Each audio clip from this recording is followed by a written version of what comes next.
E aí, pessoal, bora caquear. Caqueado de hoje vai trazer uma conversa sobre dispepsia, síndromes dispépticas, né? Que a gente já meio que conversou sobre isso, sobre as doenças da nocicepção, né? Tangenciamos esse tema algumas vezes aqui. Hoje a gente vai conversar mais especificamente sobre dispepsia. Eu sou Márcio Santos, sou clínico, como diria um professor meu, e olhe lá. E hoje a gente está trazendo o Dr. Eric Por Deus, que você já conhece, e nossa convidada especial, doutora Isabela Liberato. Isabela, se apresente e depois, em sequência, Dr. Eric. Olá, pessoal. Eu sou Isabela Liberato, clínica e gastroenterologista, daquelas que são bem felizes com sua especialidade, com as duas especialidades, na verdade, né? E estou aqui para a gente conversar um pouquinho, sem formalidades, né? Como é a proposta dos meninos. Quero agradecer o convite e vamos embora. E é isso aí, estamos aqui mais uma vez, né, Márcio? Vocês já me conhecem, Eric Por Deus, clínica médica, mais um curioso aqui da medicina, junto com esses dois que são grandes referências da medicina recifense pernambucana. Eric Por Deus, a.k.a. For God. Né? Eric For God. E Marcinho, mais conhecido como Porchat. Não, Márcio Porchat. Parece mais com Danilo Gentili. É porque eu tô sem barba. Atualmente Gentili, né? Parece mais com Danilo. Parece mais com Danilo Gentili, mas meu pai nem teve em São Paulo, nem acho que o pai de Danilo Gentili teve em Recife. Em Recife, não. E assim, respeitem nossas mães. É só parecência mesmo. Mas acho que ele marcou o X certo. Né? Exato. Não que eu não tenha marcado. Isabela disse que é clínica e gastroenterologista, ela tem R3 de clínica. Tu sabia disso, Tânia? Sabia, foi lá da casinha, né? Foi, então, eu acho que Clínica foi Médica HC UFPE. a casinha de todos os meus momentos foi o HC, né? Graduação, residência clínica médica, o R3, a residência de gastro e o mestrado. Tudo lá. Fui cria total do HC, sou muito grata, muito feliz por ter estado ali. Ainda olho para o hospital pensando que ele é meu. Por isso que a gente chama residência, né? A gente cria esse vínculo. E aí, vamos lá. A gente vai lançar a discussão da seguinte forma, né? Você está em consultório, né? Chega um paciente, bom dia, como vai a senhora, doutora? Como é que você está sentindo? Não, estou sentindo nada não. Doutora, peça aí uma endoscopia para mim. Aí você diz, olha, você está sentindo alguma coisa? Não sinto nada não, mas eu queria fazer uma endoscopia, para aproveitar que eu vou fazer tal exame e fazer logo. Aproveitar que eu vou mudar de plano, né? Ou então... Estou fazendo um check-up geral, doutora. Peça endoscopia para mim? Ou então aquela figura onipresente nos lares brasileiros, né? Já que eu estou aqui, peça uma endoscopia. E às vezes dá muito menos trabalho a gente escrever EDA num papel e entregar para o paciente do que explicar para o paciente que essa endoscopia ela pode trazer informações que não serão correspondentes a nenhuma sintomatologia ou síndrome clínica que ele porventura tenha, né? E aí o paciente às vezes oligossintomático ou assintomático. Assintomático é mais fácil da gente argumentar, mas às vezes o paciente tem algum desconforto pós-alimentar, né, em andar superior do abdômen, alguma sensação de queimação, alguma sensação de empachamento, às vezes ele tem. Não, eu quero uma endoscopia porque na endoscopia está a resposta a todos os meus problemas. Aí a gente brinca dizendo que existe uma entidade, né, não uma entidade espiritual, chamada de gastrite endoscópica, né? Que é aquela descrição, gastrite enantematosa leve, aonde o paciente às vezes é oligossintomático, às vezes é assintomático, e que muitas vezes não existe uma correlação entre o achado do exame e o que o paciente de fato traz. E a gente brinca, né, internamente dizendo que o paciente acaba de pegar uma doença para chamar de sua, né? E carregá-la para a vida inteira. Minha gastrite, né? O paciente bota a gastrite no colo e como se não bastasse tanta gente para mandar nele, arruma mais um, né? Hoje eu não vou não, porque a minha gastrite está atacada. Vamos embora, porque a minha gastrite está dando problema. Por que é tão difícil não fazer nessas situações? Você agora falou de uma coisa super frequente no consultório do gastro, e que certamente também é frequente no consultório de clínica médica em geral, né? É o desejo do paciente de fazer exames. Isso acompanha a gente faz um tempo e é difícil mesmo a gente desmistificar para o paciente a necessidade de fazer exame, fazer para buscar alguma doença de alguma forma. A idade do paciente é muito importante, se ele tem um histórico familiar de doença relacionada a refluxo, a algum câncer, alguma coisa assim. E quando você consegue fazer uma história bem feita, aquela consulta, né, formal que todo mundo deveria fazer, você consegue a partir dali desmistificar, mas não é fácil. O paciente ele tem essa intenção de descobrir alguma doença, sobretudo quando ele faz um check-up, né? Se for um paciente jovem, a gente de fato perde muito mais tempo explicando a necessidade de ele ter sintoma que justifique o exame, não é qualquer sintoma, porque quando a gente vai considerar no universo dos sintomas que são relacionados ao sistema digestório, muitos deles são extremamente frequentes no dia a dia de todo mundo. Então, um desconforto, uma queimação, uma distensão, aí o empachamento, eles são muito frequentes, geralmente duram pouco tempo, mas eles são recorrentes. Por quê? Porque estão muito relacionados ao estilo de vida moderno, né? Alimentação rica em gordura, gente sedentária, que é só o que a gente vê, e acaba que o corpo reflete esses hábitos e alguns desconfortos aparecem.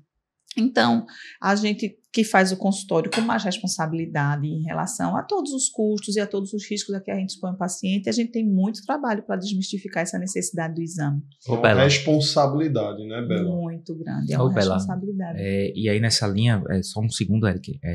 Primeiro uma coisa, nenhum momento o objetivo da gente aqui conversando é diminuir a importância de uma avaliação médica correta, e existem pacientes com dispepsia que têm indicação de investigação, claro. E isso pode ser um estorvo, um atrapalho na vida do paciente. Sim. Não é sobre isso, é sobre a primeira fase, passar pelo crivo de alguém Exatamente. que preste atenção naquilo e dê aquilo à medida.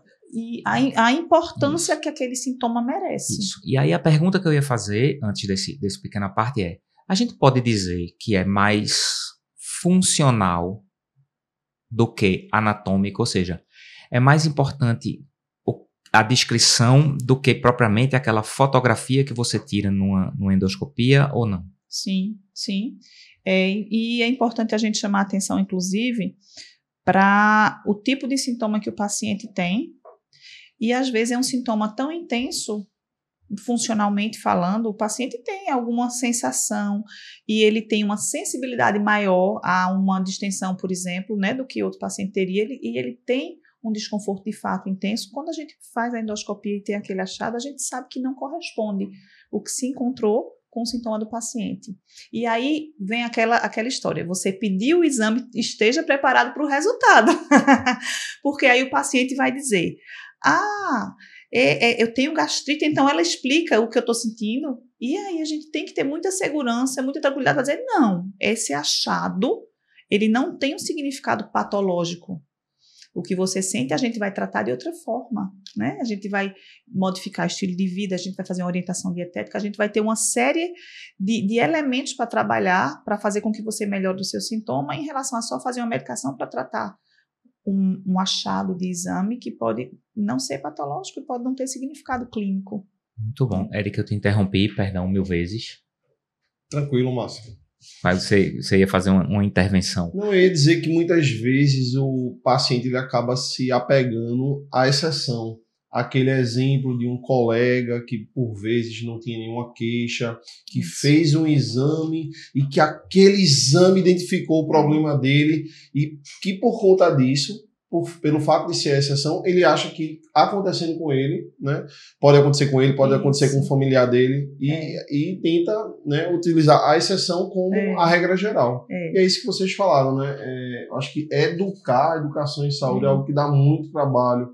A gente tem que ter essa paciência de explicar, talvez usar analogias para facilitar a compreensão. A gente não pode também assumir que o paciente é burro, que ele não vai entender, que ele é totalmente leigo. Não, né? De forma alguma. Ele tem capacidade realmente de... E quem está sentindo aí? Não, e outra coisa, hoje em dia os pacientes eles têm muito acesso à informação. Então, ele já chega, ele já foi ler na internet, ele já sabe mais ou menos até a forma como aquela doença aparece e as medicações que são usadas para tratá-la. Então, quando a gente está diante de um paciente desse, o que a gente pode fazer de melhor é estar atualizado com as diretrizes, com as recomendações, e aí a gente traz, olha, por exemplo, adolescente. É super comum o adolescente que agora tem essa história de Enem, né? Muita demanda, eles estudam muito, têm uma vida estressante, ocupada, então eles têm muitos sintomas dispépticos. Tem algumas pessoas medicadas, inclusive, aí tem os efeitos colaterais das medicações. Também. Então, eu recebo muito no consultório adolescente com queixa dispéptica. E é muito ruim para o adolescente ele chegar com a queixa e eu de cara já prescrever endoscopia para ele. Então, é a gente orientar, ver se tem algum sintoma de alarme sempre, né? E a gente geralmente medica o paciente, faz um teste terapêutico, vê se o paciente fica bem e se ele retorna, persiste com queixa, aí é o momento de pedir endoscopia. E só que para a gente poder passar essa informação, a gente tem que ter muita segurança, muita clareza, porque chega o paciente com sintomas, chega o pai ou a mãe ansioso e a gente lida com uma série de situações que a gente precisa contornar e ganhar confiança para poder saber que o paciente está sendo bem tratado. Em alguns casos de experiências assim, individuais, que a gente não deve levar isso no aspecto científico, mas eu fiquei com a sensação de que o exame complementar mais atrapalhou, né? Sim. Porque agora tinha uma justificativa para tudo, agora estava tudo ali e não estava. E aí, capital inicial, né? A vida é bela, o paraíso é um comprimido. Veja, o paraíso não é um comprimido, as respostas não estão em um qualquer prazol da vida, as respostas estão... Você começou a falar isso, mudança de estilo de vida, checar a alimentação, como é que está o entorno, né? O sistema digestório é tão relacionado a fatores externos, vamos dizer assim. Muitíssimo. Ele sofre muita influência, né? A gente tem o estômago, que é o primeiro contato de quando o alimento entra no organismo e vem aí com bactérias, vem com qualquer que seja o componente estranho e ele é agredido. Então, é por isso que se você pega a população geral assintomática e você vai fazer uma endoscopia, vai existir algum achado ali de uma gastrite eritematosa leve de antro, né? Uma ou outra erosão. Você pode ter achado sem significado clínico. Por quê? Porque o estômago ele é um órgão de recepção de agentes externos.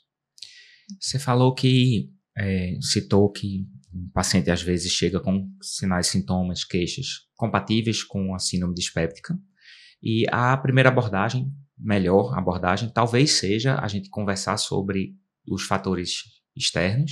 Sim. Talvez fazer um teste terapêutico, medicamentoso, a gente aprofunda, eu brinco qualquer prazol, porque vamos falar nisso já. Caiu, né? Na boca do povo, né? Todo mundo sabe, todo mundo prescreve. Todo mundo prescreve, qualquer prazol. E aí, um teste, a palavra foi teste terapêutico, é uma palavra que a gente de fato usa, né? Um teste terapêutico e uma reavaliação a posteriori. Sim. Essa é a abordagem. Quando é que a gente inverte? Quando é que a gente precisa da questão mais do exame mesmo?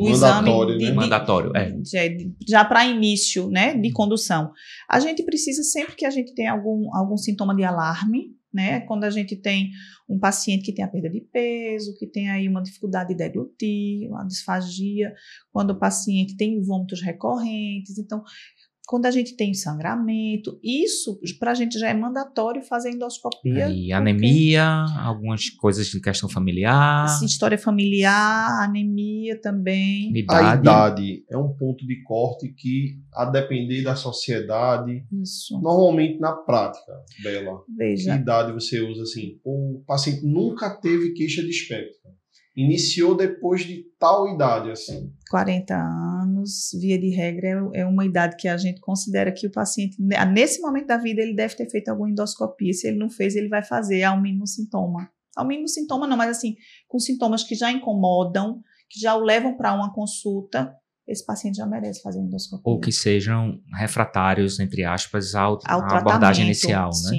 Sim. Você fez a abordagem inicial, o paciente permaneceu bastante queixoso, sim. Aí talvez valha a pena a gente ter uma... Você ia dizer teste terapêutico, não quis dizer, né? É um termo que eu não gosto de usar para o paciente, para ele não se sentir uma cobaia, porque às vezes você fala de teste, ele pensa que você está usando como cobaia, não é. Não é. Né?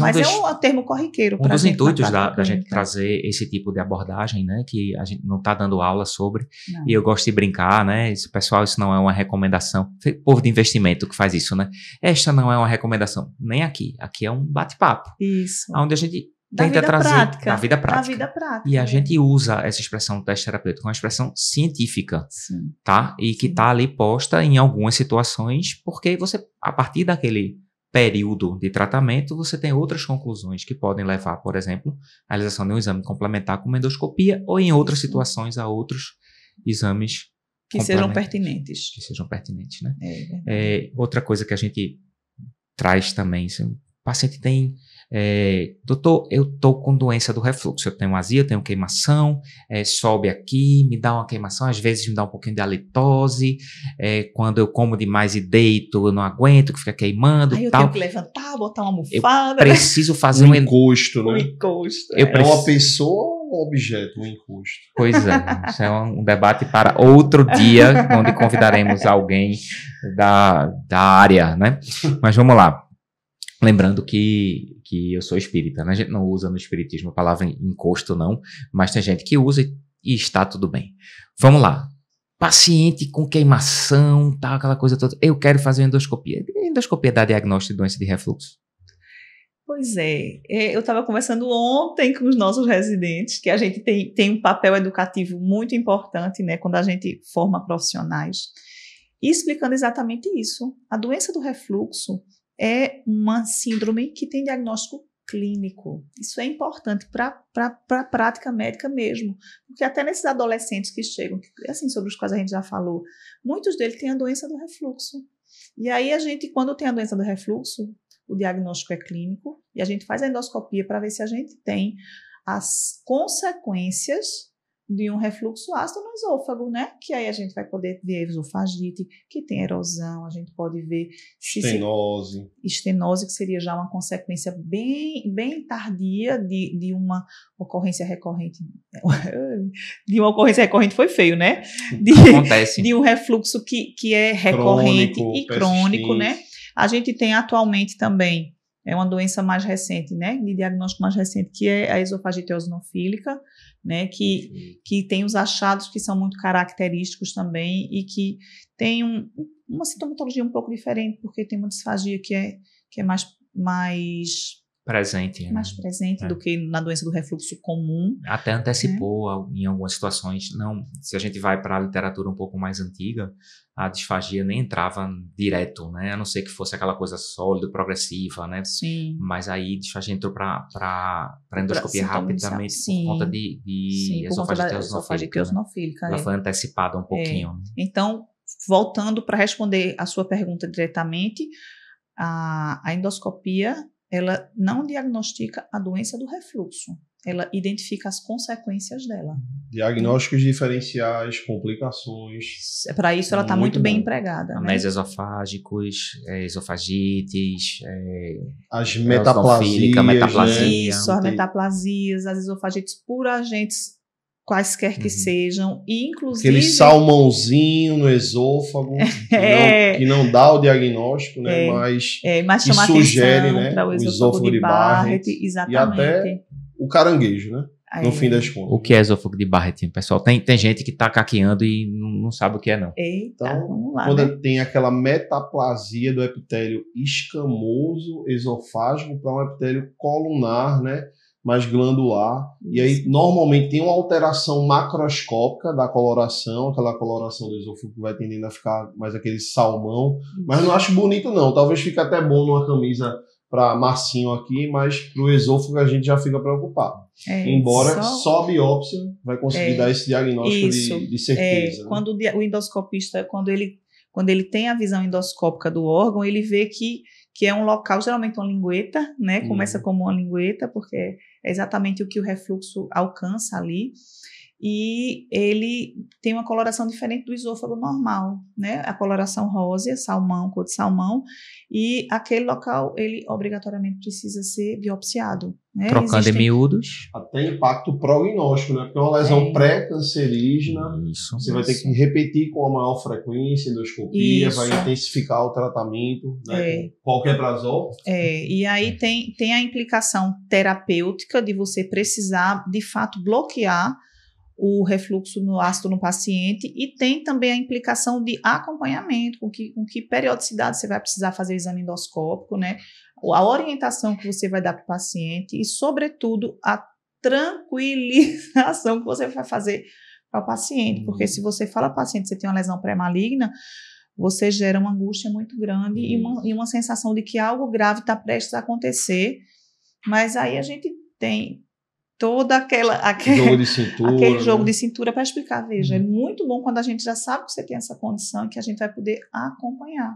Trocando em miúdos, alguns pacientes expostos por longos períodos a refluxo do ácido dentro do esôfago, o epitélio do esôfago se modifica para que se proteger daquele refluxo ácido. Passa a ser mais parecido com o epitélio do estômago. Do intestino. Do intestino do estômago. Para a gente classificar como Barrett propriamente, ele tem que ser semelhante ao do intestino. Passa a ser mais parecido com o epitélio mais habituado a ácido, e essa mudança celular, ela pode caminhar para uma transformação maligna.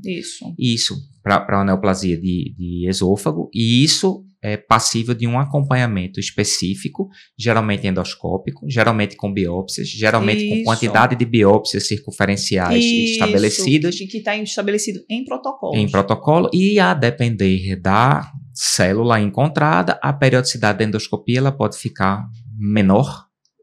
Ou maior, exatamente. E até você pode, dependendo do paciente, do padrão de lesão, propor um tratamento endoscópico para o paciente, né? A mucosectomia, você pode tirar aquele... Então, Barrett esôfago de Barrett é um capítulo à parte, uma complicação à parte da doença do refluxo. A população está sujeita, mas nem todos os pacientes com refluxo desenvolverão.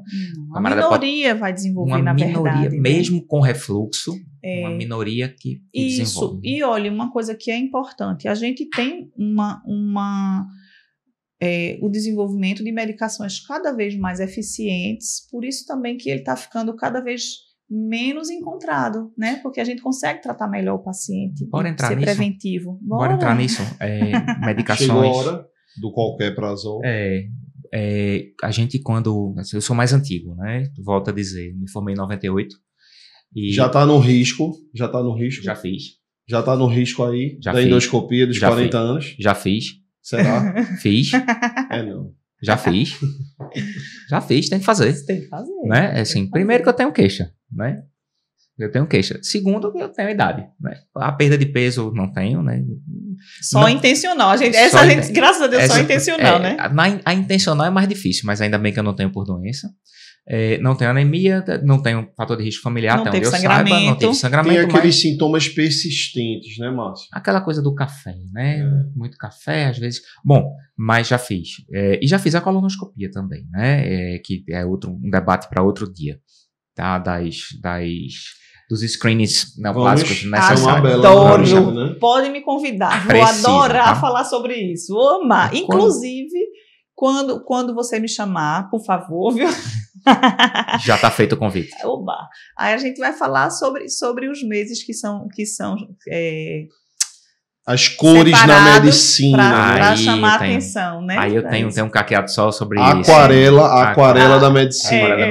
Eu tenho um pouco de crítica a isso, mas a gente debate no dia. Todo mundo quer uma cor para chamar de sua. E as cores vão se repetindo. E não tem mais nem cor nem meio suficiente, né? Isso não mais. A intenção é boa. A discussão é a quem isto interessa, né? Isso é de fato uma coisa, como promotor de saúde, mas a gente discute mais pra frente. Vamos voltar pro prazol. Colonoscopia precisa fazer, viu, gente? Entre 45 e 50 anos, no mínimo. Mas a gente discute mais aprofundadamente. Quando eu me formei, a gente tinha omeprazol e era uma dificuldade para você. Não tinha em todo canto, não. E era caro. No máximo, você era da época dos bloqueadores H2. Eu prescrevi muito. E aí ficava feliz quando saiu de cimetidina para ranitidina. Que era cimetidina, só tinha os dois. Não, eu já sou da época da famotidina. Famotidina já chegou, já estava trabalhando. E continua, a famotidina continua. Aí tem esses debates do bloqueador H2 e suas potencialidades. Mas vamos lá. Aí era omeprazol, né? Era caro e era inacessível para a maioria da população. E aí era omeprazol, uma discussão imensa. Vinha a partir do advento do omeprazol, era omeprazol 20, omeprazol 40, omeprazol 20 de 12 em 12, horário do omeprazol, com alimento, sem alimento, o venoso, jejum, Fazia diferença o venoso pro oral, era uma confusão. Tinha o específico para usar em paciente que usava sonda, né? Era que só passava, né, por ali, tem um nomezinho, tinha o nome comercial. Isso. Né? Tá disponível ainda. Ainda existe, né? Acho que era MUPS. Ah, sim. Acho que era MUPS, porque você é mais jovem. MUPS, né? Mas voltando. E aí começou a aparecer omeprazol, rabeprazol já foi depois, lanzoprazol, pantoprazol, rabeprazol, esomeprazol, lanzoprazol, prazol. É uma família grande, né? Prazol que só a gota, né? Feito a gente diz aqui em Pernambuco. E aí eu ficava olhando aquilo ali e ficava vendo, tem um bloqueio ácido em tantas horas. E dura 24, 26, 30 horas. Tinha cobertura mais. E eu ficava me perguntando, certo, mas depois do primeiro comprimido e das primeiras horas, faz mais diferença, né? Todo mundo dura mais do que já tá bloqueado qualquer prazol, né? Passa a ser o prazol que a pessoa pode usar e que é mais acessível. Sim. E faz diferença. Faz. Diz lá. Primeiro eu vou falar em relação a você ter a medicação de referência ou genérico, né? É uma medicação que começou muito cara no mercado, ainda hoje as medicações consagradas são caras, elas permanecem caras, e apareceu aí um bando de genérico que a gente tem uma qualidade duvidosa, porque nem todos têm os testes necessários para garantir a bioequivalência. Que aí tem o genérico e o similar, ainda tem isso. Exatamente. Então, quando a gente fala dessa classe de medicação, que são os inibidores de bomba de prótons, a família dos prazóis, né? A gente, às vezes, tem um paciente que está tratando, quando chega, olha, não melhoria de sintoma. Quando a gente vai ver, usa uma marca que a gente não conhece e a gente não tem como garantir que ele não responda à medicação, porque a gente não sabe nem se aquela medicação é eficiente, né? Então, tem essa questão de medicação consagrada e genérico que deixa a desejar muitas vezes em relação à qualidade, e entre a própria família eles têm tempo de meia-vida diferentes, eles têm grau de cicatrização de esofagite, por exemplo, diferentes, e existem dentro deles os que são mais eficientes, sim. Então, qualquer prazol não vai fazer o mesmo efeito. Você vai saber, de acordo com o perfil do paciente, a medicação que você deve usar. E o ritual, porque é isso que Eric falou aqui, jejum, não ter jejum e tal. Às vezes tem paciente que não consegue atender ao ritual da medicação. Levotiroxina, hormônio tiroidiano. Era o que eu ia falar agora. Tem a prioridade ritual em relação a todas as medicações, e aí você, de fato, não vai misturar com nada. E muitas vezes o paciente precisa tomar mais de uma medicação. As medicações têm seus rituais, alguns bisfosfonatos, quando são usados via oral, também têm seu ritual. Só que o paciente não escolhe quais condições clínicas ele apresenta. Às vezes ele apresenta as 3, né? Ele precisa usar o hormônio tiroidiano, precisa usar o seu bisfosfonato e tem uma síndrome dispéptica que está sendo a opção do médico de usar qualquer prazol. Nessa situação, é qualquer mesmo? Você já disse que já não é qualquer antes. Nessa situação a gente vai ter que dar preferência àquela medicação que ele vai poder tomar sem precisar do jejum. E aí quais seriam? Seria dexlansoprazol e o esomeprazol seriam os preferidos, e que coincidentemente são as medicações que têm o maior índice de cicatrização de erosões na doença do refluxo, né? E que tem uma resposta mais rápida também. Pessoal, não temos conflito de interesse, isso está posto na literatura, tá certo? Isso aí é dado de estudo, sim, comprovado cientificamente. Deus me livre, mas quem me dera, né? Aguardando o patrocínio. Daqui a pouco tu tá de insider aí. Eita, fiz propaganda. Cupom 10%, Eric Márcio 10. E eu não vou entrar nessa também, não, Vai também. Acho que o cupom Bela... Porque o seu cupom vai valer mais. O Bela 15, entendeu? O cupom Bela vai ser mais usado. Não? Sim, continue, doutor Eric, o senhor tem aí Acho que a gente poderia fazer o Bora Caquear 2x. Agora, perguntas com respostas mais rápidas, sem muito tempo para pensar, tá bom, Bela? Essa modernidade, esses meninos mais jovens com essa modernidade, né? Não é? Acelerados, né? Acelerados. E aí, no final das contas, você disse que qualquer prazol não. Falou de alguns que têm realmente eficácia do ponto de vista de poderem ser utilizados independentemente do jejum, mas O IBP, no final das contas, ele é vilão ou ele é bonzinho? Tem alguma coisa ruim que o IBP pode causar no organismo? Aquele uso crônico? Cada vez mais a gente vê as sociedades recomendando, depois que controlou-se os sintomas, priorizar o uso sob demanda. Por que isso, Bela? Primeiro eu vou dizer que é uma medicação maravilhosa. Então é mocinho, não é vilão. É mocinho, não é vilão. Ele veio para mudar a história natural do tratamento da doença ulcerosa, por exemplo, que a gente tinha cirurgias que eram feitas abdômen agudo hemorrágico por aquela UPP. Por úlcera péptica perfurada. Então, veio para mudar a história, sim. Ele precisa ser bem utilizado, né? E o que é que a gente tem? A gente tem aí uma celeuma em relação os prazóis podem causar câncer, os prazóis podem causar demência, né? Não há consenso em relação a isso.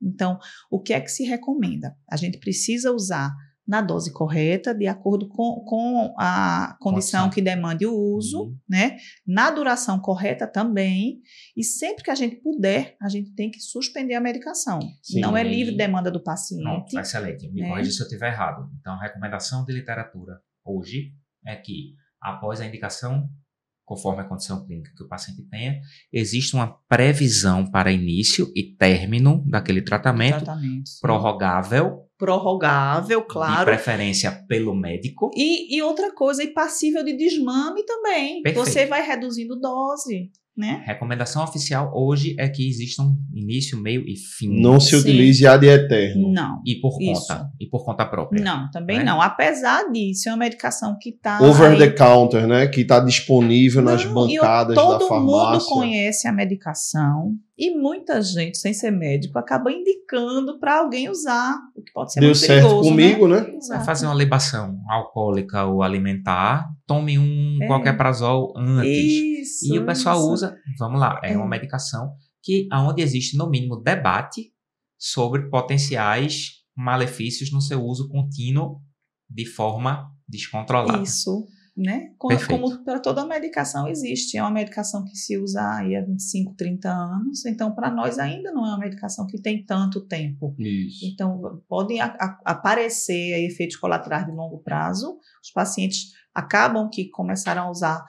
Existem aquelas pessoas que têm a indicação de usar por longo tempo. E aí, para essas pessoas, vai aparecer alguma coisa que mostre que pode não ter. Sim. Não ter aí só benefício, né? Não há consenso até então sobre esses riscos. O mocinho também pode cometer falhas no meio da sua jornada em busca da princesa, né? Ou, enfim, vamos lá. Em busca do... Ponto de atenção.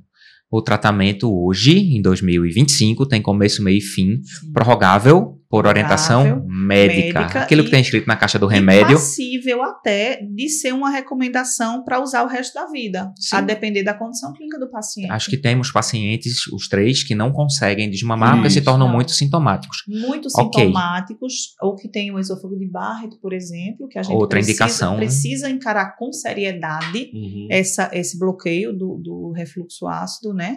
E aí tem indicação e vai tomar para o resto da vida. E aí o que é que a gente tenta fazer? Já que vai tomar pela vida inteira, a mínima dose possível. E ficar atento às possíveis complicações associadas, né? Sempre. Então aquele estômago mais alcalino, você querendo ou não absorve menos cálcio, pode ficar mais propenso a osteopenia, osteoporose. Isso. Só cálcio?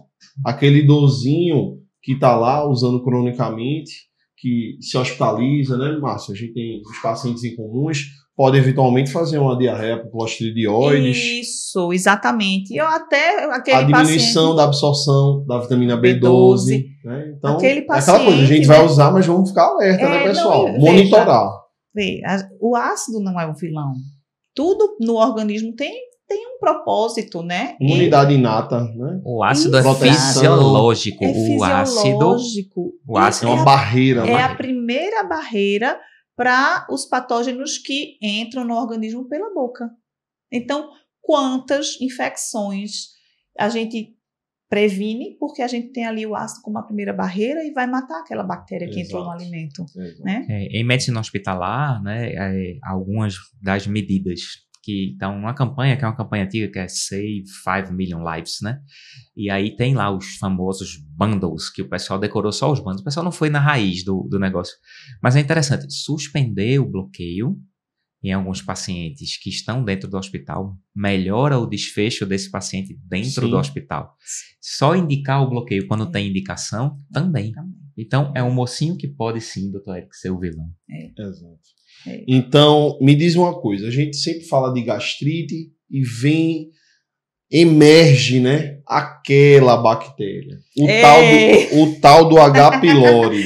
A sociedade. E aí, H. pylori bom é H. pylori morto ou você é da Sociedade Protetora do H. pylori? Eu não sou da Sociedade Protetora do H. pylori, mas o H. pylori bom morto, ele vai depender de várias condições do paciente, né? Quando buscar esse danado do H. pylori?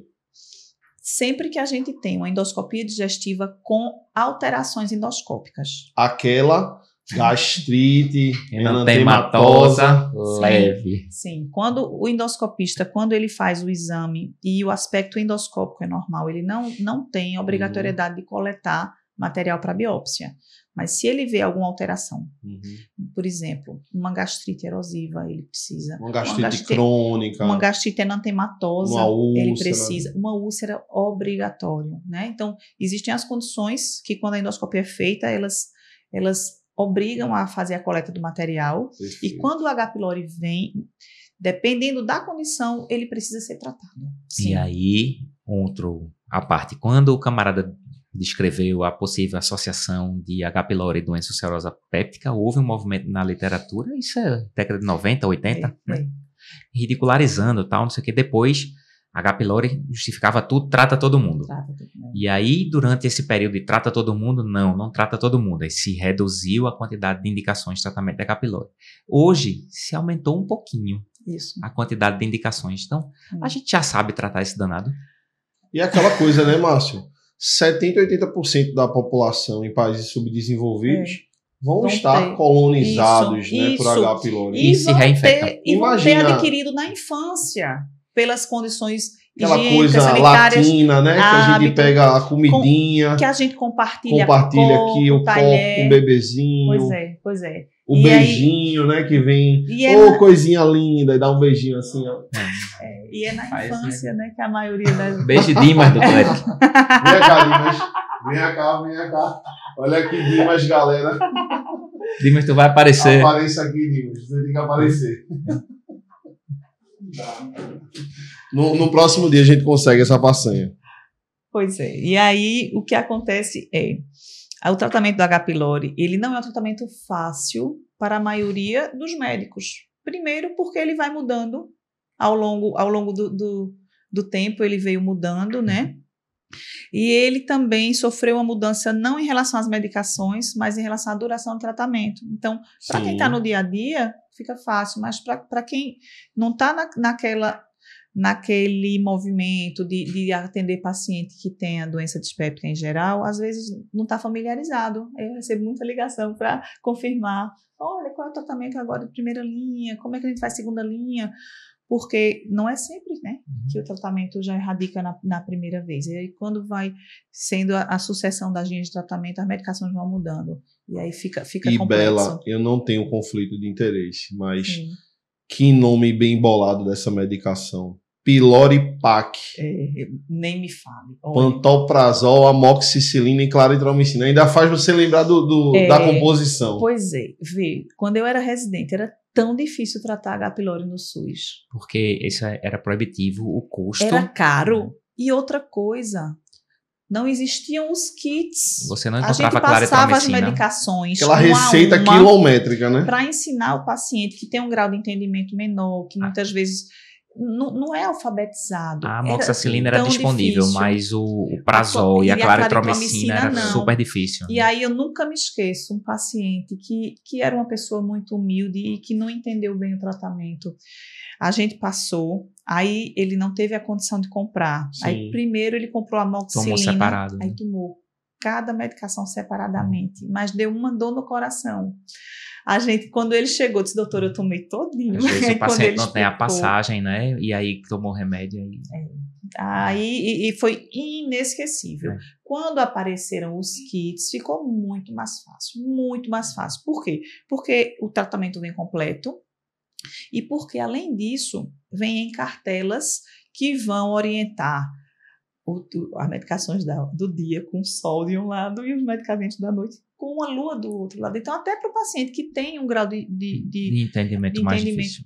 Não, até para o paciente que lê bem e tal, fica fácil para ele, não fica complicado. A questão. E o dublê de rico, Márcio? O dublê de rico é o que parece ser o Prazol, né? Mas ele não é um Prazol, né? Vonoprazana. Medicação nova. Medicação boa também, não temos né? conflito de interesse. Zero né? conflito Só tem de interesse. Só tem ele. Inzelme. Então pode falar assim, né? Pode falar. Excelente medicação. Dá né? para ser primeira linha? Já? Dá. Quando ele chegou no mercado, é caro. É uma medicação cara. Quando ele chegou no mercado, ele veio com a proposta, sobretudo, daqueles pacientes que eram rebeldes aos prazóis, que existe também essa classe de paciente, né? Em quem a gente já tinha tentado todos os medicamentos e o paciente continuava com sintomas ou então com achados endoscópicos mesmo, né?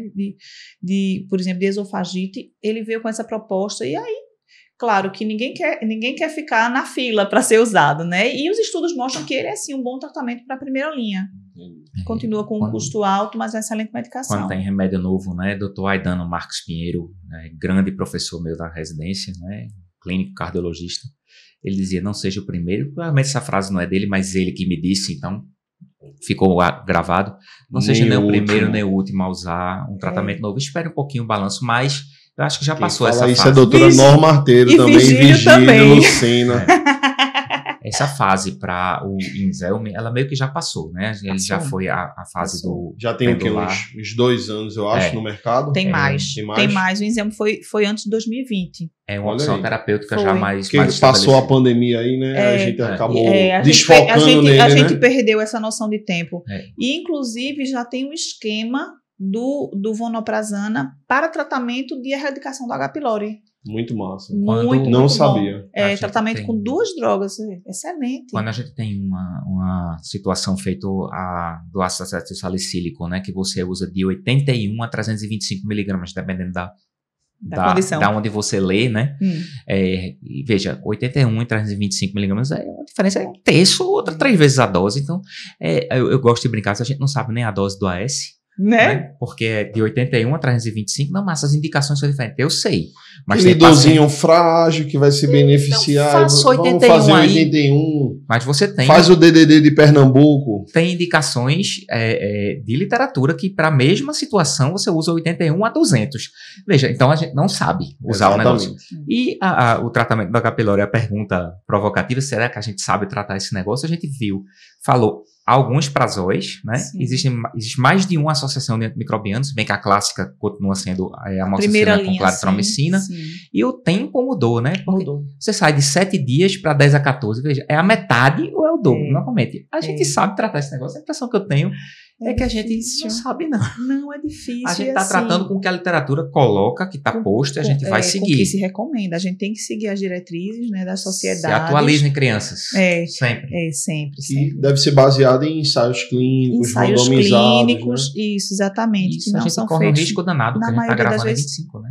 A gente está gravando em 2025. Daqui a 2 anos, esse negócio estiver sendo visto, pode ser que tenha alguma coisa diferente. Importante, inclusive, você dizer isso, né? Porque a gente não sabe quando a gente vai ser visto. Esse programa não deve ser usado como recomendação médica. É mais bonito falar isso dos investimentos, né? Mas parece que tem um moído lá. Que não usei, aí responsabilizar civilmente o camarada que recomendou. Esse é um bate-papo. E aí, o que se observou nos estudos que não foram realizados no Brasil, é importante dizer isso, porque não necessariamente a nossa bactéria ela tem o mesmo padrão de sensibilidade da americana. E ainda tem a tal da cepa, né? A cepa. Tem um nome meio feio, não gosto nem de dizer. Né? Tem CAG e VAG. VAC. Tipo A, né? Tipo A. VAG, VAC não, VAG. VAG. E aí, o que é que vai acontecer? Porque se fosse VAC, era mais fácil de fazer o método mnemônico, né? Uma vaca? Era. Mas Ao contrário, não. Fica uma onda, né? Seria uma vaga, né? Uma vaga. E aí, baseado nesses estudos, observou-se que quando você prolonga a duração do tratamento, você tem um índice maior de erradicação. E foi com essa proposta que esse aumento de duração aconteceu. Mas não foi baseado na cepa do Brasil. Não foi. Né? Então a gente importou isso também. Importamos. Beleza. Doutor Eric, continue. Acabando? Rapaz, muitas perguntas, né? Agora é aquela coisa, né? Eu acho que Bela já tinha até respondido, né? Gastrite pode causar câncer? Não. A gente não pode dizer que gastrite pode causar câncer, senão a gente vai causar uma comoção, né? E uma corrida desesperada para todo mundo fazer endoscopia. É irresponsável dizer isso. Agora, existem condições nas quais a gastrite está envolvida que podem evoluir com a modificação da célula e vir a aparecer o câncer. Gastrite atrófica. Né? A gastrite atrófica, ela tem as modificações, peculiaridades, tem a metaplasia, né? Que pode acontecer, e é um caminho que pode desenvolver para o câncer. Mas perfeito. A gente dizer que a gastrite pode dar câncer, a gente vai causar aí uma confusão grande, bem grande. E top alimentos polêmicos que o pessoal usa para gastrite ou que dizem que causa gastrite. Devemos ser rigorosos com os nossos pacientes, eliminar os alimentos de forma indiscriminada ou individualizar? A gente precisa individualizar, sobretudo, quando certo alimento causa sintoma que deve ser por uma sensibilidade individual do paciente. Não há alimento proibido. Isso é importante que se frise. Porque tem gente que diz assim, não pode chocolate, não pode pimenta, café. O que é que se fazia? Há 20 anos você fazia uma restrição alimentar super rígida, o paciente ficava magro, ficava triste e não resolvia a gastrite, né? Dizia que estava com gastrite nervosa. Gastrite nervosa. E o que é que se observa? Que não há alimento que cause essa irritação toda a ponto de causar gastrite. Só que a ingestão de bebida alcoólica, por exemplo, não se recomenda, porque o álcool tem um potencial irritativo para a mucosa e ele pode exacerbar. Se for um consumo em forma de libação, pode até dar uma lesão, pode cursar com hemorragia digestiva. Então, o álcool é o que não é recomendado nessa situação. Com libação com efeito tóxico, com vômito, ainda piora tudo. Aí você ainda pode ter uma maloriagem, né? Que não foi propriamente a irritação local, mas aí foi o esforço dos vômitos que causou o sangramento. Pois é. Eu tomo café tranquilo, fritura tranquila. Agora, bolo de goma em mim é a individualização. Né? Tem gente que diz, olha, com goiaba, com farinha. Vocês não imaginam que eu já ouvi aí nesses anos de consultório. E valorizar isso, é o alimento específico. Né? Não, valorizar, e deixar claro também, né? Imagina o paciente que está com aquela gastrite, com aquela dor absurda. Aí ela, na casa dela, só tem o quê? Para passar dor, um anti-inflamatório. Eita, meu Deus, acabou-se o mundo. Alertar isso também, né? Exatamente. Medicação pode estar envolvida. Não só em gastrite, minha gente, mas também em esofagite. Por exemplo, você vai tomar um comprimido e você não bebe água suficiente para que ele... Se tem o bisfosfonato aqui, levantando essa bola para você. Chega doeu em mim. Então, aquele risendronato de 150 miligramas. Pronto. Paciente tomar com pouca água e deitar depois, acabou-se o mundo. Eu tive uma paciente que precisou internar. Faz úlcera, né? Faz úlcera. No caso dos bisfosfonatos, é um efeito da classe medicação, sim, provocar esofagite. Mas em comprimidos comuns, se você não toma o comprimido com a quantidade de líquido suficiente, ele vai impactar. É todo aquele caqueado, né? Para tomar o bisfosfonato. Como é a receitinha de vocês para o paciente? A receita da gente é o seguinte. O paciente tem que estar em jejum, um copo grande de água. Certo. E a água? Pode ser qualquer água? Não pode, né? Aí como é que é? Tem que ser a água fervida. Fervida. Tem que aí ser fervida. Teve um paciente que disse para mim, mas doutor, eu fervi a água. Só que a água estava muito quente. Eu tomei, pelo amor de Deus, é para tomar. É para você ferver a água da torneira. Esfriar. Ferver a água da torneira, né? E bota na geladeira, depois você vai tomar esfriada, né? Aí teve um que disse assim, não, eu fervi a água mineral. Não, aí tem que chamar a atenção que não pode ser água mineral. Porque os minerais vão continuar lá, né? Ritual de passar 30 minutos, pelo menos, né? Tomar um copo grande de água inteira, enfim. Aí teve um que eu disse assim, tem que ficar 30 minutos em pé ou sentado. Aí ele disse que ficou assim, uma estátua parado. Mas menino pode ficar se mexendo. Pode circular, né? Pode fazer suas coisas, adiantando seu dia. E aí, só para fechar essa história da medicação, qualquer que seja a natureza, se tomado com pouca água, vai impactar e vai fazer o que a gente chama de kissing úlcera, né? O esôfago, ele é uma cavidade virtual, a gente tem que lembrar disso. Então, ele está ali fechadinho, você toma o comprimido. Só abre na hora de passar o alimento, o líquido, o comprimido. Ou o gás, né? E aí, quando você toma, ela impacta ali, fica o comprimido no meio das duas paredes e você forma a úlcera dos dois lados. Então, é a pista do endoscopista. Isso aqui deve ter sido algo que impactou provavelmente o medicamento. Aí chama kissing úlcera. Ali incomoda muito, né? É lindo pra gente, né? Pro paciente dói. É um nome romântico para uma doença que não é romântica, né? Kissing úlcera. Continue. Você tá terminando? Mas, rapaz, eu acho que a gente terminou. Já. Conversa com Bela é tão boa que o tempo passa, a gente não sei. Conversar é bom demais. Não tem fim. Não tem fim. A gente tem tanta coisa para falar ainda, rapaz. O tema é muito rico. Ainda bem que ela já aceitou o seu convite pro próximo episódio. Já pode me chamar. Só não tô com a roupa de porque eu vou mudar, né? Isso é bom porque aí o pessoal vai entender que você não gravou as duas no mesmo dia. Porque tem gente que faz isso, né? Troca de roupa e grava duas no mesmo dia. Eu tenho uma pergunta, Márcio. Eita. Eu já estava preparando para isso. Como clínica e gastro, sim, diga uma das maiores picaretagens da gastroenterologia que você vê hoje em dia. Eita, picaretagem Essa pergunta você não esperava, né? Não, pegou de surpresa, eu vou ter que pensar. Picaretagem da gastro. Pode ser da hepato também. Aquelas coisas que os pacientes gostam. Já chegou. Já chegou? Não está relacionado à gastrite, não.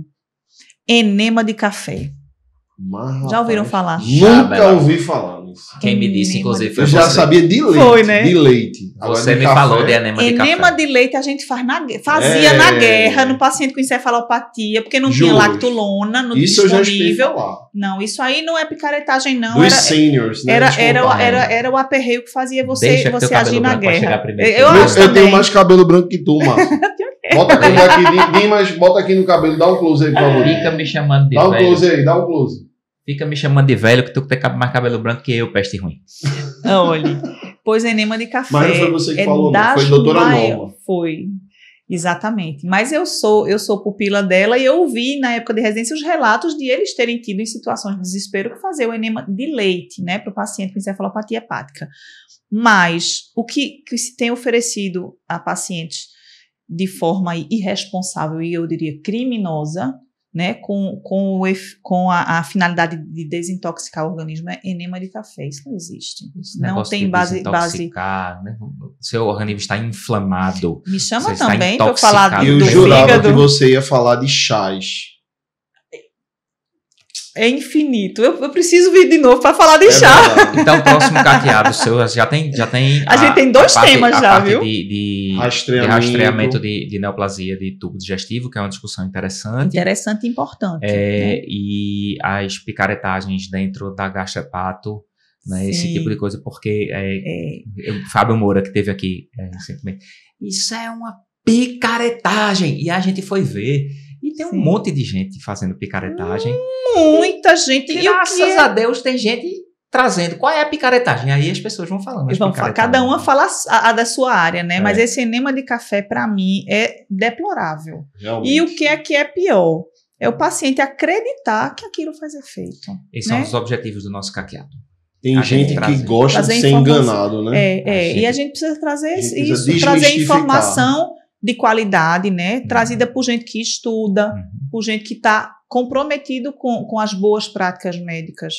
Isso rege a nossa vida profissional. A gente tem essa sintonia, né? Isso a gente se conhece, né? A gente trabalhou junto por alguns períodos em hospitais, depois hospitais diferentes, agora novamente juntos, mas quando a gente propôs trazer, eu mudei até o tom, né? Quando a gente propôs trazer essa coisa mais descontraída de bate-papo, tentar trazer a informação numa linguagem mais acessível, de temas importantes, para que a gente possa tentar trazer informação de qualidade e que as questões mais zona cinzenta possam ser discutidas com transparência, né, trazendo o que existe de melhor de evidência científica, sabendo que isso muda e que a gente também não é dono da verdade, com objetivo informativo, sabe, Sim. Bela e Eric? É muita informação. Você fala, a gente vive na era da informação, o paciente às vezes traz coisas do Google, ou do ChatGPT, ou das outras inteligências artificiais, a informação tá ali pronta, mas a gente vive na era da informação, sim. Só que na era da informação superficial. Isso. Quando a gente vai individualizar, é tanta coisa, sabe, que é muito fácil das pessoas serem induzidas ao erro pela informação superficial. E sem então, filtro, né? Então ela tem acesso a todo tipo de informação e tem aquilo como verdadeiro. Então, Bora Caquear é um convite a essa reflexão, tentar fazer de uma maneira mais descontraída, bate-papo, mas acho que a finalidade principal termina sendo esse convite o convite a essa reflexão da informação superficial versus a informação que procede para aquela situação. E com isso eu vou encerrar minha participação, agradecendo demais a presença, Eric, Forgod, Bela. É muito divertido sempre conversar com vocês de qualquer tema, ainda mais de temas que a gente tem tanto carinho e tem tanta coisa para falar sobre. Obrigado, Bela, dá teu recado, se quiser falar consultório, essas coisas todas, fica à vontade. Pessoal, obrigado, Bela. Tá, eu quero agradecer a vocês, meninos, pelo convite. Acho que conversar é bom demais. Conversar sobre medicina eu adoro, e conversar sobre um tema que é muito do meu dia a dia. Eu fico à vontade, né, para isso. Não é nada que eu tenho que estudar para isso, como a gente estuda para dar uma palestra para médicos. Não é diferente. Acho que fica muito mais gostoso conversar assim, né? Então, só tenho a agradecer a oportunidade de estar aqui com vocês, da gente levar a medicina, a informação na medicina de qualidade para quem quer que esteja aí nos assistindo, seja ou não da área médica. Eu vou divulgar o meu Instagram, porque aí quem tem acesso ao Instagram, né, vai ter acesso à forma como chegar até mim no consultório. Então, é DRA de doutora, Isabela, com S2Ls, Liberato. E estou lá disponível para quem estiver me vendo aqui também, se quiser tirar dúvida, se quiser... Gostei. Eu sigo, viu? Para quem quiser conversar comigo, eu sou uma pessoa que estou disponível. Às vezes eu demoro a dar um retorno, porque a vida da gente tem muitas demandas, a gente tem que dar conta de tudo, mas ninguém falou comigo e deixou de ter resposta. Então, é isso. Qualquer coisa a Eric responde aqui no YouTube, as perguntas ele responde todas, ele é o responsável. Boa. Simbora. Bora. É isso, Márcio? É isso. Com a sua palavra ou eu falo? Eu me despedi já, agora é contigo. Então, o pessoal, homem do cabelo branco. Muito bom estar com esse público querido aí, interagindo, conectividade do Bora Caquear. Mais um episódio. Aguardamos vocês na próxima semana. E deixe aqui embaixo sugestões de temas, convidados que você acha que seria interessante participar aqui dessa nossa roda de conversa. E te vejo lá.